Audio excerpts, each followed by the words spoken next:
এসে গেছি হোচিমিন মৌসোলমে। চলো যাই দেখতে। এখানে যে ইনফরমেশন প্যানেল থেকে যেটুকু জানলাম যে এটা মোস্টলি অনেকখানি ক্ষতিগ্রস্ত হয়েছিল। আমি এখন চান টান করে ফ্রেশ হয়ে বেরিয়ে পড়েছি। আজকে বেরিয়ে যাবো হইয়ান ছেড়ে। এই তো গাড়িও আমার এসে গেছে। এই আমার পিছনে হোটেলটা দেখতে পাচ্ছ, এটা ছিল আমার হোটেল, আর এই হলো রিভার। ঠিক আছে, তো আজকে এখন বেরিয়ে যাব আমরা হোটেল থেকে। যাওয়ার পথে যে ড্রাগন ব্রিজটাকে একটুখানি ওখানে নামা যায় না, তো চলার পথে দুটো ছবি তুলবো এবং ডান, আর কিছু করার নেই। তারপর এয়ারপোর্ট পৌঁছবো। এয়ারপোর্টে ফ্লাইট আছে আমাদের হ্যানয়ের জন্য বিকেলবেলা 3:30টার সময়। তো দেখা যাক কটায় পৌঁছাই। হইয়ান থেকে ডানাং এয়ারপোর্ট যাওয়ার পথে ডান দিকে কিছুটা জায়গায় দেখা যায় ইস্ট ভিয়েতনাম সি। এই সমুদ্র থেকে কিছুটা এগিয়ে বাদিকের রাস্তা ধরে এগোলেই পরে এই ড্রাগন ব্রিজ। এটা ডানাং ইন্টারন্যাশনাল এয়ারপোর্ট যাওয়ার সবচেয়ে শর্টেস্ট পাথ। আর এইটা নেমে আমাদের কোনো ছবি তুলতে দেয় না, তাই রানিং গাড়ি থেকেই ভিডিও তোলা। ছবি তোলার জন্য উল্টো দিকে একটা মানে এর প্যারালাল একটা ব্রিজ আছে হ্যান রিভারের ওপরেই, সেখান থেকে এর খুব সুন্দর একটা ছবি তোলা যায়, কিন্তু আনফর্চুনেটলি আমাদের টাইম কম থাকায় আমরা সেখানে যেতে পারিনি।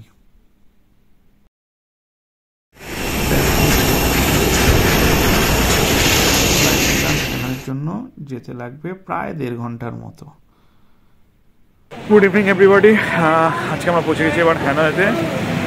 ডানাং থেকে ফ্লাইট ছিল 1 ঘন্টা 20 মিনিটে পৌঁছেছি, কিন্তু যেটা শকিং ছিল হচ্ছে ডানাং বা সাইগন দুটোতেই হাই টেম্পারেচার ছিল, অ্যারাউন্ড 35-40 অব্দিও গেছিলো একদিন। কিন্তু এখানে রীতিমতো শীতের কামড়। বাইরে যখন ফ্লাইট থেকে নামছি তখন পাইলট বলছে বাইরে টেম্পারেচার 15 ডিগ্রি। এখন আমাদের দেখেই বুঝতে পারছো কী অবস্থা। পুরোপুরি জ্যাকেট পরে ঘুরে বেড়াচ্ছি। রীতিমতো ঠান্ডা হাওয়া হয়েছে, প্লাস মেঘলা আছে এবং বৃষ্টিরও ফোরকাস্ট আছে। বাট হোটেলে হ্যাঁ ফোরকাস্ট তো আছেই, ঝিরিয়ে হচ্ছে। তো আমরা হোটেলে পৌঁছে চেক ইন করে নিয়েছি, এখন ডিনারটাও সেরে ফেলেছি। তো আজকে বিশেষ কিছু ঘোরার নেই, সন্ধ্যেবেলা পৌঁছেছি ঠান্ডার মধ্যে রীতিমতো জুবুথুবু। তো হোটেলে ঢুকে যাব। কালকে আমরা ফুল ডে হ্যানয়েতে যে লোকাল সাইট সিইংগুলো করে সেগুলো করব, তোমাদেরকে দেখাবো। ঠিক আছে, তো কালকে সকালবেলা থেকে চলতে থাকো আমাদের সাথে। এখনকার মতো রাখছি। Good night everybody. আমরা বেরিয়ে গেছি সকালবেলা এবার হ্যানয় দেখতে। খুব ঠান্ডা এখানে, সকাল থেকে বেশ চিলি হাওয়া বইছে। পড়বে ছবি তোলার জন্য এইসব স্টাইল করতে হয়। তো জ্যাকেটপত্র পরেই বেরিয়েছি, খুব ঠান্ডা এখানে। তো আজকে দেখছি এখন মেঘলা ওয়েদারও থাকবে, খুব একটা রোদের ব্যাপার নেই। তো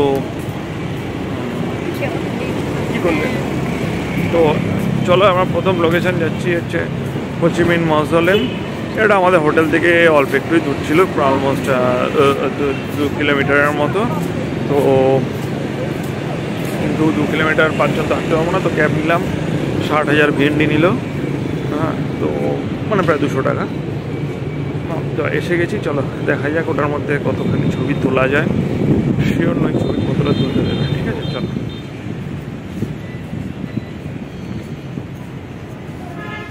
এসে গেছি হোচিমিন মৌসোলমে। যেটা দেখলাম সিকিউরিটি কন্ট্রোল, ওখানে ব্যাগ জমা দিতে হলো ইন দ্যাট সেন্স এটা স্ক্যানার দিয়ে করলো, ওরা চেক করলো করে এখানে এসে গেছি হোচিমিন মৌসোলমে। দেখতে পাচ্ছ আমার সামনে, ঠিক আছে, সুন্দর বাঁশবাগান আছে। এর ভিতরে ঢোকার কিছু নেই, আর যা কিছু দেখবে সামনে থেকে। খুব সুন্দর, জানি না রাস্তার ওপর থেকে ভালো ছবি হতো কিনা, যেতে পারলে তুলবো। বাট এই হলো হোচিমিন মৌসোলম। এই অবধি মনে হয় আর ঢুকতে তোমার মনে হয় না দেবে, দিলেও মনে হচ্ছে যতখানি আমি জানি যে ছবিপত্র তোলা বারণ ছিল। তো লেটস গো। এই হলো হোচিমিন মৌসোলম। এর আগে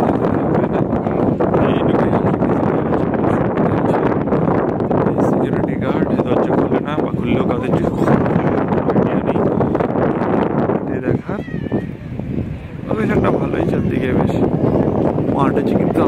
চাপ হচ্ছে প্রচণ্ড ঠান্ডা। সব যে বিল্ডিংগুলো দেখছো প্রায় সবকটাই এদের এখানকার কিছু না কিছু অ্যাডমিনিস্ট্রেটিভ বিল্ডিং আছে। কিছু ইংলিশে লেখা আছে, যেগুলো পড়তে পারছি, যেগুলো পড়তে পারছি না সেটা বুঝতে পারছি না। বাট ওপরে যখন ফ্ল্যাগ লাগানো আছে মোস্টলি, তার মোস্ট প্রবলি সেটা অ্যাডমিনিস্ট্রেটিভ বিল্ডিংই হবে। ঠিক আছে, চলো এই জায়গাটা একটু ঘুরে দেখি, যদি কোনো ছবি ভালো পাওয়া যায় তুলি। আর তারপর চলো দেখি কোথায় আমরা যাই নেক্সট ডেস্টিনেশন, তোমাদের সাথে নিয়ে যাবো। হোচিমিন মৌসুলেম দেখা হয়ে গেছে। প্রচণ্ড ঠান্ডা হাওয়া এখানে। পিছনে এরিয়াটা দেখতে পাবো, পুরোটাই দেখো একদম ফাঁকা এরিয়া, যার জন্য হাওয়ার ইয়েটাও বেশি। তো ওই জন্য এরকম অবস্থায় রয়েছি। চলো এবার নেক্সট ডেস্টিনেশন হচ্ছে ওয়ান পিলার প্যাগোডা। এখান থেকে হাঁটতে যাবো 250 মিটার জাস্ট এখান থেকে বেরোলেই। তো চলো আমরা এখন যাই one pillar pagoda. One pillar প্যাগোডার মধ্যে এটাই জাস্ট হোচিমিন মৌসুলেমের পিছন দিকে, যেখান থেকে আমরা সিকিউরিটি কন্ট্রোল নিয়ে সোজা এলাম মৌসুলেমটা দেখতে। সেখান থেকে সোজা না গিয়ে বাদিকে ঢুকলেই বেসিক্যালি এই one pillar pagoda. Kind of same এর মধ্যেই, আমাদের এক্সিট নিতে হবে না।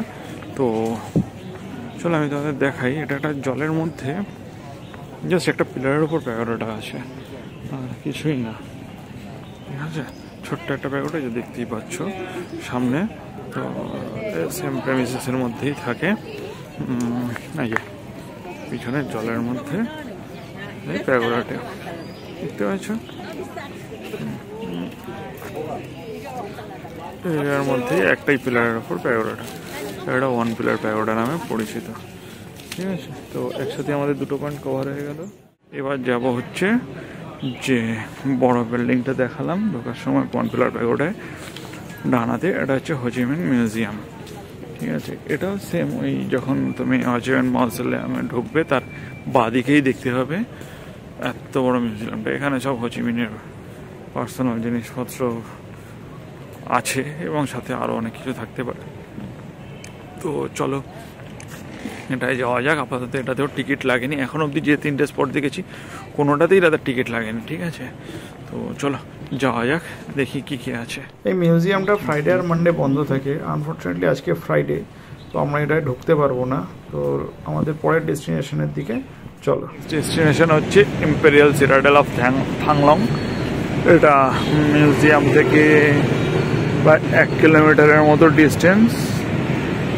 এখানে মানে এটা আমরা হেঁটেই যাচ্ছি। চলার পথে একটা জিনিস দেখলাম এখানে, মানে আমি অনেকগুলো এমবাসি ক্রস করলাম, ইরান, তারপর ইউরোপের ইউক্রেন, স্পেন, আজারবাইজান, সবার একটা জিনিস দেখলাম, প্রতিটা এমবাসি বিল্ডিংগুলো কি দারুণ দেখতে, মানে পুরো ফ্রেঞ্চ আর্কিটেকচারে বানানো। এবং আরও এখানে বড় বড় বেশ কিছু বিল্ডিং আছে রাস্তায়, কারণ এটা বেসিক্যালি ওদের অ্যাডমিন সেন্টার, যেমন বলছিলাম, convention centre, international convention centre, সব কিছু। জায়গাটা সামান্য বিল্ডিং, দেখো টুরিস্ট সব দাঁড়িয়ে বিল্ডিংয়ের ছবি তুলছে।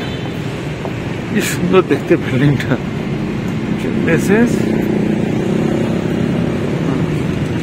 কোন একটা কোম্পানি, সংহং কোল জয়েন্ট স্টক কোম্পানি, দেখতে পাচ্ছ একটা মানে বিল্ডিং কত সুন্দর।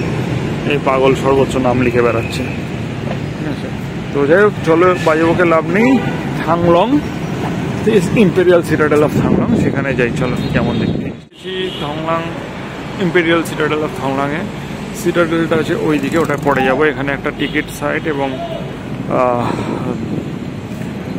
পার্মানেন্ট এক্সিবিশন আছে, তো আগে সেটা দেখে নেব।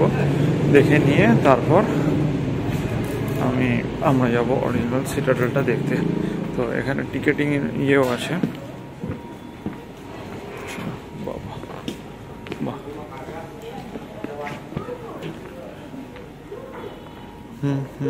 এখানে না বড্ড বেশি, মানে একেবারে ইংলিশটা একেবারেই কম লেখা। তো কাজে বলে বোঝানোটা চাপের, এরা কী করতে চেয়েছে। But to some extent I think এটা কোনো পুরোনো জাপানিজ শহর বা কিছু রেপ্লিকা করতে চেয়েছে। আচ্ছা, মিড অটাম ফেস্টিভ্যাল টয়েস, কিছু টয়েস লেখা। ঠিক আছে, চলো এখানে সময় নষ্ট না করে আমরা এর দিকে যাই। অরিজিনাল সিটাডেল গিয়ে ঢুকে পড়েছি।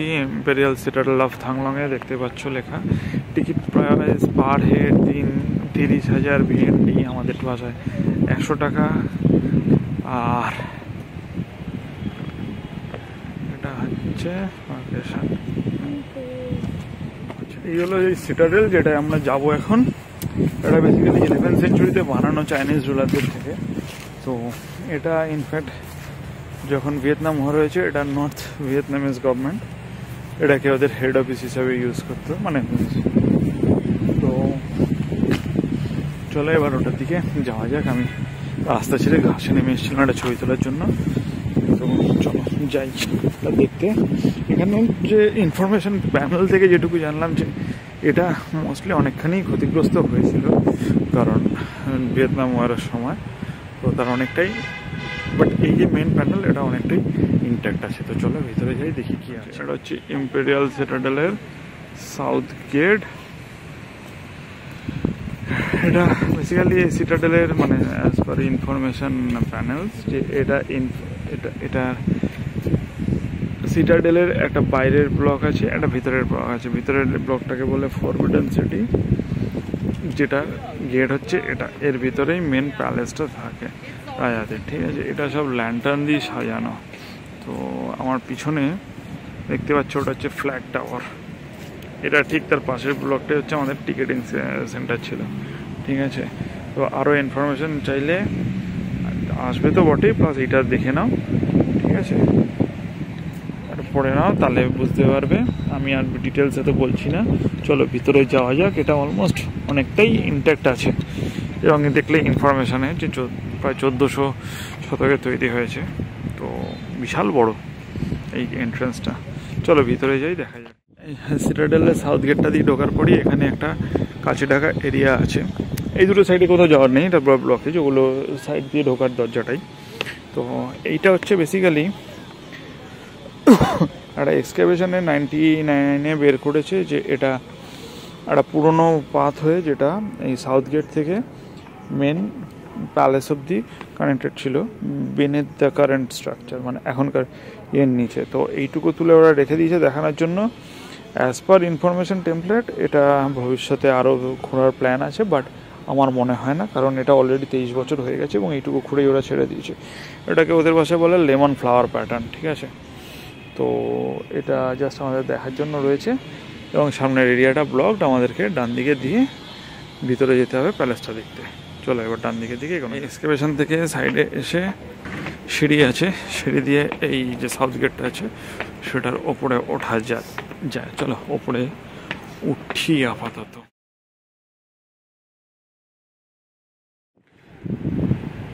এটা ফ্ল্যাগ টাওয়ার, এবং আমি সাউথ গেটের ওপর থেকে তুলছি। যে কারণে এই ভিডিওটা আবার করছি সেটা হচ্ছে এই ফ্ল্যাগ টাওয়ারের সামনে যে পুরো মাঠটা দেখছি, ওপেন স্পেসটা, এইটাই হচ্ছে লিবারেশন ফ্ল্যাগ স্যালুটেশন সেরিমনি, বা যেদিন এটা ভিয়েতনামের স্বাধীনতা দিবস হয় 10th অক্টোবর 1954 এখানেই হয়েছিল। এখান থেকেই প্রথম, মানে Dien Bien Phu যুদ্ধের পর 10th অক্টোবরে এখানেই প্রথম ভিয়েতনামিজ আর্মি ঢোকে, এবং এখানেই ফ্ল্যাগ স্যালুটেশন সেরিমনি হয়। এই কারণে ওই টাওয়ারটা ফ্ল্যাগ টাওয়ার হিসাবে পরিচিত। এখানেই প্রথম ফ্ল্যাগ উঠেছিল এরা, ঠিক আছে। তো এটার অনেকটাই হিস্টোরিক্যাল ইম্পর্টেন্স আছে, ঠিক আছে।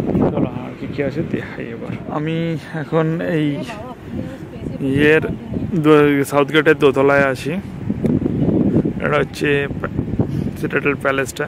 এখানে দেখা এক্সকাভেশন ওয়ার্ক চলছে, অনেক কিছু উন্নয়নের ভিতর ঢুকতে দেবে, ঠিক আছে। এর ভিতরে কোথাও একটা এক্সিবিশন আছে, এদিকে আরও অনেক ব্লক আছে প্যালেসেরই কিছু। তো এটার ভিতর তো ঢুকতে দেবে না, কোথাও একটা এক্সিবিশন চলছে। তো চলো সেই এক্সিবিশনটা দেখা যাক, দেখানোর মতো কিছু থাকলে দেখাবো, আদারওয়াইজ আমরা যাব আমাদের পরের ডেস্টিনেশনের দিকে, বুঝছে। আর একটা খোঁজ নিয়ে নেবো এই ল্যান্টার্নগুলো কি রোজই জ্বলে কিনা। যদি জ্বলে তাহলে দেখতে রাতে একবার আসা যেতেই পারে, এত সুন্দর জিনিসটা, ঠিক আছে। তো চলো আমাদের সাথে নেক্সট ডেস্টিনেশনে অথবা এর এক্সিবিশনে, দেখা যাক কোথায় যাই। সামনে আমার প্রেসিডেন্ট প্যালেস আছে, তার পাশে দেখাই একটি ঘন্টা। কোনো ইংলিশে লেখা নেই, তো বলতে পারলাম না কি ডিটেলস, শুধু এটুকু বুঝতে পারলাম এর ওজন 3500 কেজি। এবং এই হলো আমাদের প্রেসিডেন্সিয়াল প্যালেস বলবো না, থংলাং সিটাডেল প্যালেসের ব্যাক সাইড। দেখতে পাচ্ছ ওখানে ইনস্ক্রাইব করা আছে 1897, মানে ওটা ওই সময় তৈরি হয়েছে। এর মধ্যে আরও অনেক রেলিক্স আছে, এইটা কোনো এক্সকেভেশনের থেকে নিশ্চয়ই পাওয়া গেছে, কিন্তু ডিটেলস তো লেখা থাকে না, থাকলেও বুঝতে পারছি না কি জিনিস, কি ডিটেলস। আচ্ছা, পিছন দিকে একটি প্যাগোডার মতো আছে, যাবো, অনেক কিছুই বুঝতে পারি না এদের ইংরেজিতে না থাকায়। আচ্ছা, এদিকে আছে military operation bunker, general command headquarter, এই একটা পেয়েছি, সেক্রেট রেজার ডোনেটেড বাই দোজি করলেন থাংলাং। 2010 সালে এটি ডোনেট করেছে কোনো একটি গ্রুপ, সুন্দর করে সাজিয়ে রেখেছে। দেখি, এদিকে অনেক সুন্দর সে পুরনো হয়ানের মতো অনেক ওল্ড কোয়ার্টার আছে, হলুদ রঙের, দেখা যাক কোনোটায় কিছু ডিটেলস আরও পাওয়া যায় নাকি। তো মনে হচ্ছে সব দরজা বন্ধ, হ্যাঁ উপরে ওঠার দরজা বন্ধ। তো চলো দেখি কোথায় কি আছে কমপ্লেক্সে আরও। এখন যেখানটায় ঢুকতে চলেছি সেই বিল্ডিংটাকে বলে D67। এটা বলার কারণ হচ্ছে এটা 1967-এ তৈরি হয়েছে এবং এটা 1967 থেকে 75 অবধি এদের মিলিটারি আর পলিট ব্যুরো হেডকোয়ার্টার হিসেবে ইউজ হয়েছে। দেখো বিল্ডিংটার মধ্যে একটা বাংকার রয়েছে, মানে আমরা ঢুকেই প্রথমে সিঁড়ি দিয়ে নিচে নেমে যাচ্ছি, ঠিক আছে। এবং এই বাংকার বানানোর কারণ হচ্ছে যে এখানেই এদের পিপলস আর্মি অফ ভিয়েতনাম, মানে যখন নর্থ ভিয়েতনাম ছিল, এখানে এদের পলিট ব্যুরোর মিটিং এবং ডিফেন্সের হেডকোয়ার্টার ছিল। নামার সময় তোমরা খেয়াল করলে দেখতে হবে একটা স্টিলের দরজা ঠেলে আমরা নামলাম। তো এই টানেলটার প্রতিটা এন্ট্রান্সই এরকম স্টিলের দরজা দিয়ে আটকানো আছে, আর এর টানেলটার প্রতিটা দেওয়াল প্রায় 60 সেন্টিমিটার চওড়া এবং সাউন্ড প্রুফ। তার কারণ হলো এই বিল্ডিংটা পিপল আর্মি অফ ভিয়েতনাম, মানে নর্থ ভিয়েতনাম আর্মির হেডকোয়ার্টার হিসাবে ইউজ হয়েছিল আমেরিকা যুদ্ধের সময়। সে কারণ এছাড়াও এখানে প্রচুর পলিট ব্যুরোর মিটিং এবং সেন্ট্রাল মিলিটারির মিটিং এখানে হয়েছিল, যে কারণে এই ঘরগুলো পুরোপুরি সাউন্ড প্রুফ হতো এবং এমনভাবে বানানো ছিল যাতে কোনো রকম বম্বিং এর এফেক্টও এর ওপর না পড়ে। প্লাস এর প্রতিটা ঘরেরই 4টে করে দরজা ছিল, যাতে কোনো দিক থেকে অ্যাটাক হলে খুব সহজে সেখান থেকে এসকেপ রুট বের করে নেওয়া যায়। এছাড়াও দেখতে পাচ্ছ এখানে বিভিন্ন পাইপ দিয়ে করা ছিল, যাতে কোনো রকম গ্যাস অ্যাটাক হলে সেটাও ভিতরে টানলে কোনো রকম এফেক্ট না ফেলতে পারে, ঠিক আছে। টানেলের আরেকটা এক্সিট, যেটা দেখো রিইনফোর্স স্টিল দিয়ে আটকানো থাকে, তো এই এক্সিটটা ভিজিটারদের জন্য বন্ধ, তাই ওদিকে যেতে পারবো না, আবার পুরোনো রুটে আমাদের ফেরত যেতে হবে। কারেন্টলি এই টানেলটা মিউজিয়াম হিসাবে ইউজ হয়, যেখানে বিভিন্ন রকম কমিউনিকেশনের ইকুইপমেন্ট এবং আরও যা যা ইউজ হতো যুদ্ধের সময় অনেক কিছু এক্সিবিট হিসাবে রাখা আছে। এই D67 টানেলের ভিউ দিয়েই আমরা হ্যানয়ের লোকাল সাইট সিইং ব্লগের প্রথম পার্টটা শেষ করব।